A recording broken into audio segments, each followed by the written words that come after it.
नमस्कार दोस्तों, फिर से आप सभी का एक बार स्वागत है बी के मैथमेटिक्स वाला पर। तो पिछले वीडियो में हमने आपको बताया था कि किस प्रकार से एग्जाम में सब्जेक्टिव क्वेश्चन पूछे जाते हैं 5 नंबर और 2 नंबर के। तो आज हम इस लेक्चर में आप सभी को बताने वाले हैं कि 2 नंबर में जितने भी क्वेश्चन पूछे जाते हैं वो किन किन इंपॉर्टेंट टॉपिक से पूछे जाते हैं और किस तरह से पूछे जाते हैं, इन सभी के बारे में इस वीडियो में आपको चर्चा करने वाले हैं। तो चलिए वीडियो को शुरू करते हैं। तो आपके सामने लिखा गया है class 10 math BBI subjective question 2026। ठीक है, इस सब्जेक्टिव क्वेश्चन में आपको 2 नंबर का क्वेश्चन बताए हैं। ठीक है, देखिए पहला क्वेश्चन क्या बोलता है, यूक्लिड विभाजन एल्गोरिथम से 135 तथा 225 का एचसीएफ ज्ञात करें। तो यूक्लिड विभाजन एल्गोरिथम से आपको क्या करना है, 135 और 225 का एचसीएफ ज्ञात करना है। ठीक है, इस प्रकार का एक क्वेश्चन आपके एग्जाम में पूछा जा सकता है, बोर्ड एग्जाम में। ठीक है, आप देखिए दूसरा क्वेश्चन क्या है, सिद्ध करें कि √3 एक परिमेय संख्या है। √3, √2, √5, 2√3, 1/√3, इस तरह से आपको जो है एग्जाम में 2 नंबर का क्वेश्चन में यह क्वेश्चन बहुत ही इंपॉर्टेंट माना जाता है। तो यह क्वेश्चन आपके एग्जाम में पूछा जा सकता है, तो इसको जो है आप बना लीजिएगा। ठीक है, फिर तीसरा क्वेश्चन क्या है, उस त्रिभुज का क्षेत्रफल ज्ञात करें जिसके शीर्षों के निर्देशांक 1, -2, -3, 4 तथा 5, -6 है। यानी कि यह शीर्ष दिया गया है और उसका क्या करना है, त्रिभुज का क्षेत्रफल निकालना है। तो यह क्वेश्चन भी आप सभी के लिए बहुत ही इंपॉर्टेंट है, यह भी क्वेश्चन बोर्ड एग्जाम में पूछा जाता है। ठीक है, चौथा क्वेश्चन की ओर बढ़ते हैं, द्विघात बहुपद x² + 7x + 10 के शून्य ज्ञात करें। शून्य ज्ञात करने के बारे में आप लोग जानते ही होंगे, नहीं जानते हैं तो हम वीडियो बना के आपको बता देंगे। ठीक है, तो यहाँ पे शून्य ज्ञात करने बोल रहा है, तो इसका आपको शून्य ज्ञात करना है। ठीक है, यह क्वेश्चन भी बहुत इंपॉर्टेंट माना जाता है, बिहार बोर्ड के एग्जाम में पूछने के लिए बहुत ही संभावित क्वेश्चन होता है।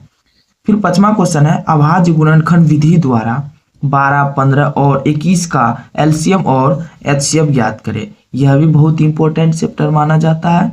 एलसीएम और एचसीएफ कैसे ज्ञात करना है गुणनखंड विधि द्वारा, यह भी परीक्षा में पूछा जाता है। ठीक है, अगला क्वेश्चन है, 26 और 91 के युग्मों के एलसीएम और एचसीएफ ज्ञात कीजिए तथा ज्ञात करना है। ठीक है, 26 और 91 के, ठीक है, एलसीएम और एचसीएफ ज्ञात करना तथा इसकी जांच कीजिए कि दो संख्याओं का गुणनफल एचसीएफ और एलसीएम होता है कि नहीं, यह बताया गया है। ठीक है, यह आपको जांच करना है, यानी कि प्रूव करना है कि दो संख्याओं का गुणनफल जो है एलसीएम और एचसीएफ के गुणनफल के बराबर होता है कि नहीं होता है। तो यह भी पूछा जाता है बिहार बोर्ड के एग्जाम में। ठीक है, अगला क्वेश्चन क्या है, 2x + 3y = 8 तथा इतना का विलोपन विधि से हल करें।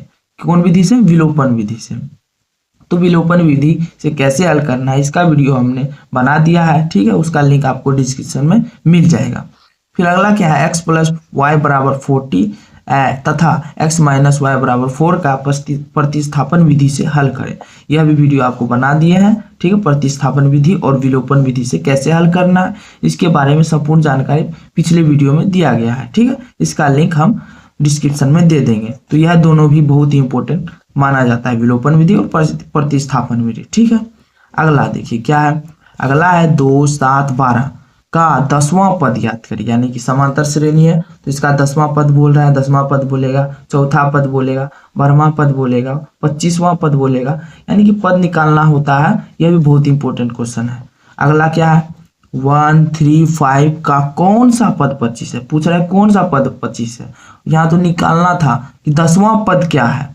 ठीक है, यहाँ कौन सा पद 25 है, तो यह भी बहुत इंपॉर्टेंट माना जाता है। ठीक है, समांतर श्रेणी 7, 12, 17 के प्रथम 8 पदों का योग ज्ञात करें। यानी कि 8 पदों का योग ज्ञात करना है, समांतर श्रेणी यह दिया गया है। ठीक है, यह भी बहुत ही इंपॉर्टेंट क्वेश्चन है। अगला क्या है, 12, 15, 18 30 का योगफल ज्ञात करना है। योगफल मतलब यह समांतर श्रेणी है, इसका जो है 30 तक दिया गया है, यानी कि इसका योगफल निकाल के बताना है। तो यह सब आपके बिहार बोर्ड के एग्जाम के लिए बहुत ही इंपॉर्टेंट क्वेश्चन आपको हमने इस वीडियो में बताए हैं। ठीक है, तो आई होप कि यह वीडियो आप सभी को अच्छा लगा होगा।